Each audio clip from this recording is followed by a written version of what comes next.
Welcome everybody to some more teacher tips. Today, we're going to be looking at follow-up calls. Just like it's important to make an initial contact with students' caregivers, it's also important to check in from time to time. The teachers have so many things to do that having one more thing to keep track of can seem overwhelming, even when that one thing isn't necessarily overwhelming by itself. Here's how I manage it. This is what I call my gradebook roster.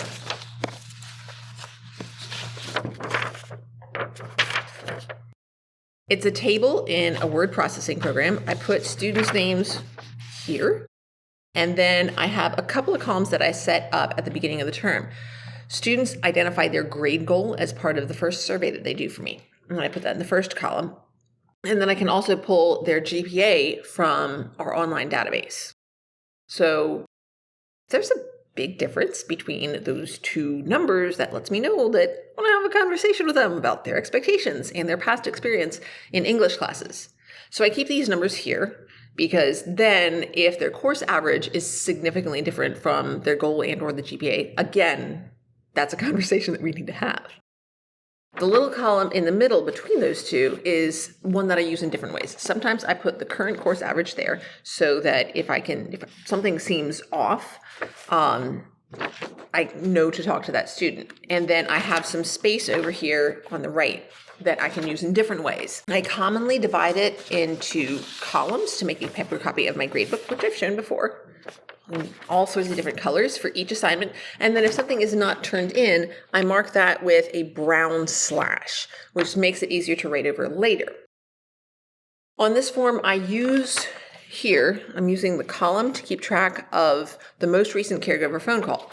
Now, this form, this copy, has been set up, so you see the assignments over here, but it's not complete.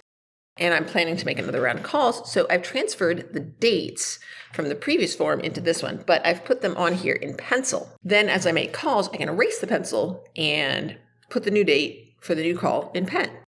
Once I've got all that finished off and I move on to the next week, I go over all of those dates in pen before putting the page in my binder. So we've got spring break in just a few weeks. For our school system, it's going to be the first full week in April this year. This is a great time for me to make a follow-up contact with caregivers to make sure that they're aware of the student's current grade and how they as caregivers can keep up with that as well as with what's going on in class. It's really important that they are aware of these resources because it's not feasible or even reasonable to expect the teacher to make an individual personal contact for every student all the time. I make a lot of calls, and I am lucky if I get to each student once a month. So for a set of calls like this, I generally grab a piece of scrap paper. I cut up leftover worksheets, and I keep them in this. I think it's designed to hold index cards on my desk. So I use the blank side, and I write a casual outline of what I want to cover. So I take my nice colorful pens out of my Happy Hello Kitty pen holder. I'm going to use purple because it's the best color. And so I know I want to mention spring break. And I want to talk about the two main things that I want to bring up for every student is how many absences they have and what their current average is. So I'm going to put that. I also want to reinforce, which I've told parents this at the beginning of the term and then in a follow-up call, I don't take points off for late work. I don't take points. So reinforce. Yes, I've said it a lot. Maybe I'm not talking to the same person that I talked to before. It's probably been at least a month since they've heard this from me. It feels like a lot to me. It feels like I'm saying it all the time, but they're not hearing it all the time. So I need to remember that. Be patient and double checking that they have access to our online resource system, which for us is Power Schools. And then additionally, I have a website that I use for our class, make sure that they can access that. And then also making sure that I have their correct email and that I'm going to send them a follow-up email with a link to that, which I've already sent. But again, sometimes things don't make it through. They get deleted. They get forgotten about. It's okay. It feels like they should have just listened to you the first time and followed those directions. But you know what? Let's be honest. We don't always do that. So as teachers, it's helpful to reinforce things, things that we want people to know.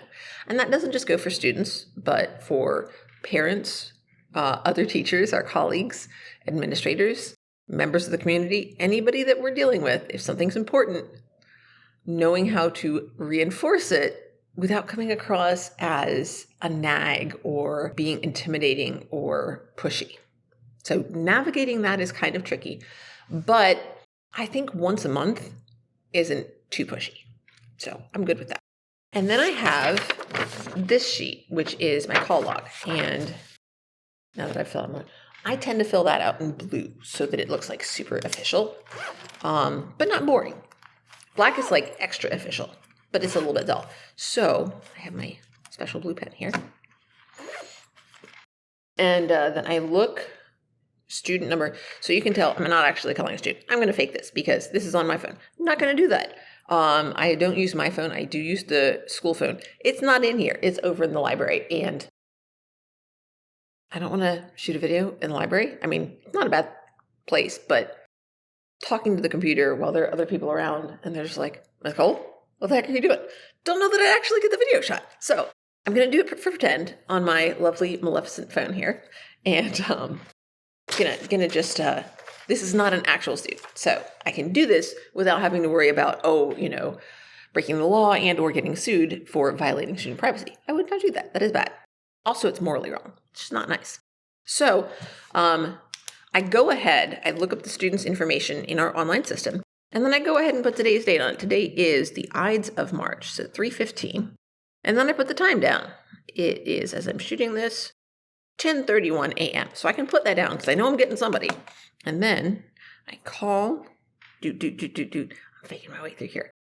And then let's pretend that I actually get through. Sometimes that doesn't happen. Let's pretend I get through. Have my note here. And I wait for somebody to pick up. Am I going to get through? Am I going to get a message? Am I going to have a wrong number? Sometimes that happens. Oh my goodness. Hi, this is Miss Cole. I'm trying to reach, I check the name given in our system, Roquefort or Eglantine. Hey, I'm Miss Cole. I have Susan in English class. So I just wanted to call and touch base. We're more than halfway through the term. Spring break is coming up, and I wanted to check in and let you know how things are going in class if you've got a moment. All right, so Susan is struggling a little bit because she's been out quite a bit this semester. For this semester, she has 16 absences, and that's pretty high, which is part of why her grade is low. She's missed some work. So right now, her average is a 49. So I certainly wanted to make sure that you know that my policy is that I don't take off any points for assignments that are turned in late for any reason. But I do put them in right away as a 0 so that students know they do need to make these assignments up. So I got through while I'm letting them respond. I write down that I'm talking to Susan, or I'm talking on behalf of Susan, and the person that I'm talking to, I need to make sure I know who I'm talking to so that I get the right contact. So that's Eglantine. And they're very worried about Susan's 49 in my class. I say, no, that's all right. That's all right. It's going to be fine. We're not in crunch time yet. But I wanted to see if you have access to our online system, which is Power Schools. And I wait, and often they say, well, I've tried, da-da-da.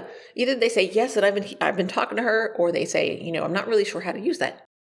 And I say, well, that's great. It's a really helpful resource, and I would love to email you information about that and a link to our class site. And that has notes and directions for assignments updated every day. So you can actually kind of see what we're doing in class and let me know if you have any questions. The email address that I have for you over here on our computer program is eglantine@yahoo.com. Is that the email address that you want me to use?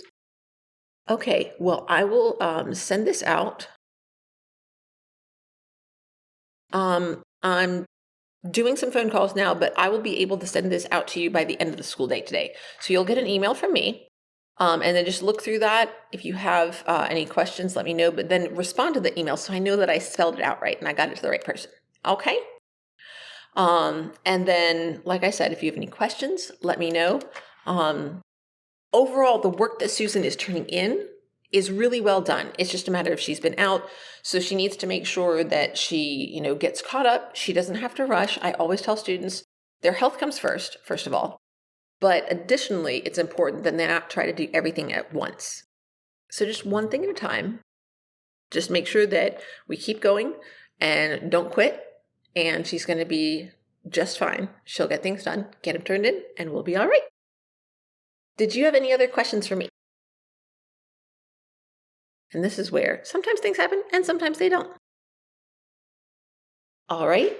Well, thanks so much for letting me talk with you a bit here, and have a wonderful rest of your day. Bye.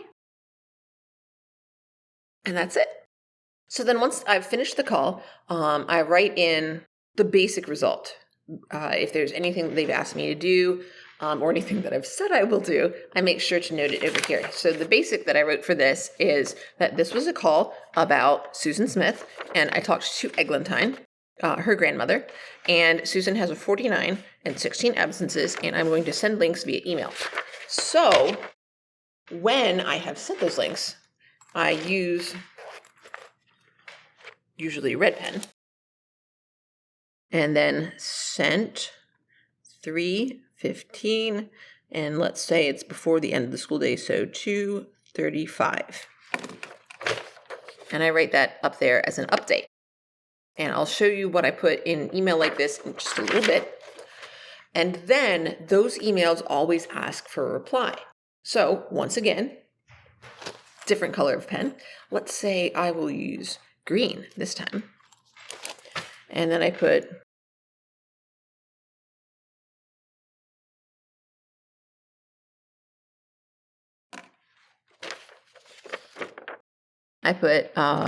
over here, R315 735P. So that was when I got a reply back from them. So they got back to me. And so as I'm looking back through, if I see that I've sent emails and have not gotten a reply, that means that maybe they went to somebody. I typed in the email address wrong and it didn't bounce back to me, but maybe it went to some random person who's just like, why am I getting this email? So, or it is just out in the internet somewhere, or it went into their spam folder or something like that. So they know to expect this email from me, but maybe it doesn't get through. So at that point, I might talk to the student about this because I don't necessarily want to be calling and calling and calling. First of all, I don't have time to do that. I got other stuff to do. Second, I don't want to be a bother. I don't want to come across as a nag or as pushy. So it's really important that I am careful about how I manage those conversations. So the next step for me, if I haven't heard back from the caregiver, is to talk to the student and say, hey, I sent your parents a link to the class website and to check and see that they were able to use PowerSchool. I didn't hear anything back. So can you check with them and see if they got it and they just, everything's fine? And have them please email me so that I have documentation for that. Students get the students understand about, I need to cover my butt. Students are really cool with that, at least at the high school level. So students have been really helpful in making sure that I have what I need so that they have what they need. So the email that I follow up, I'll put it here. I wanted to make sure you have access to our class website, and I include the text of the link, and I also make sure that it is a working link. So it does two things. First of all, they can copy paste it. Second, they can click it if they want to. I also reference the late work procedure page, which is not on the main page.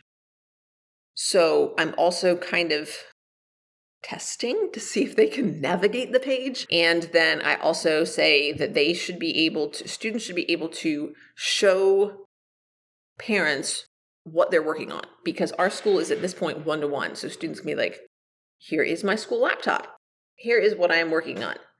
This is what the assignment needs to do. And then go from there and say, here's what I'm going to be doing next. And then also students should be able to show the parent any communication with me, anything via email. So I am emphasizing to the parent that, she said she was going to, don't go with what she said. Go with what's in the email, kiddo. And then I also ask them to email me back to let me know if they could see the late work procedure page. Because again, that's not the direct link.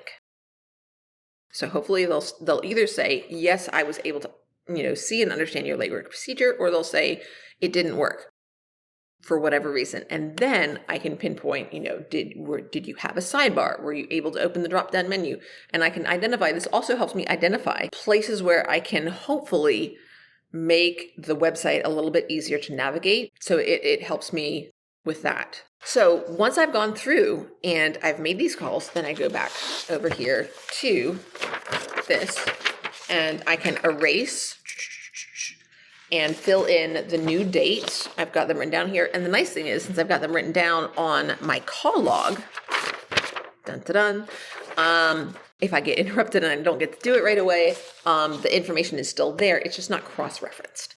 So I can make sure that I get that taken care of before I'm finished with that week's notes and get those put away. So it's a little bit involved, but it helps me keep track of what I've done and what I still want to do. The nice thing about doing this a little bit before spring break, so what I'll probably do is call later this week and maybe into next week. If I can do 10 calls a day, it'll take me 10. If I do 10 calls a day, I can finish them up next week pretty easily. And 10 calls a day is a fair amount, but the calls don't take very long. The most challenging, tedious part of it is getting through. Sometimes there's going to be multiple phone numbers listed, and sometimes we won't have one that works. So that's definitely a challenge as well. But again, that means I need to have a conversation with that student, and I may need to have a conversation with the office. I had a student that I called last week, and the student came in the next day and said they didn't get your email. And I said, well, I have here that I sent it, and I showed it to him. And they said, oh, that's because that letter is supposed to be, when they wrote it down, it must not have gotten entered in the system correctly. And it was a 0 for an O or vice versa. So totally understandable. So I sent the email to the parent, and then I also sent a second email, both to the parent as well as to our office staff, and said, hey, the email in our system is not correct. Can we get it updated? And the parent emailed me back and said, I don't know if I can update. I'm like, no. That was just FYI. We're the ones who have to update the system. So it's really all about maintaining those lines of communication. I very, very rarely have a parent call that goes badly. And the reason for that is not that my students are just like, they all have A's. No, no, they don't. Because I do put those zeros in right away. But I always frame it as, we all want the same thing. We all want these students to be successful. That's it. And honestly, nobody wants just a fake A put in there. Students might not mind it, but they'd be much happier with an at least passing grade that they earned. And parents want to know how students are doing in terms of their actual mastery of course content. Parents also want to know that, students are getting credit, but there is honestly concern about actual learning. It is there. It doesn't always feel like it is, but it really is there. And so focusing on that is really helpful, and maintaining the communication that you need in order to maintain just a basic acquaintanceship with the caregivers is so, so helpful. It helps them remember that you're a person too. You're not just some robot entering numbers in and making this young person that they care about, just making them stressed out and frustrated and feel bad about themselves. It helps them remember that you care about this student's actual success, not just numbers in the computer, not just, red ink on a paper. We all want the same thing. We want these young people to learn, and we want them to develop into the best version of themselves that they can be. Sometimes it doesn't feel like that, but I really believe that is what we all want. We don't always agree on what that looks like, and that's where the challenge is. But if we can remember that ultimately we want students to be successful and healthy and happy, that helps us keep the right mindset to push through when things are challenging. Hope I didn't sound too preachy there. Anyway, I hope also that this was helpful for you, and I hope that you have a wonderful rest of your day. Bye, folks.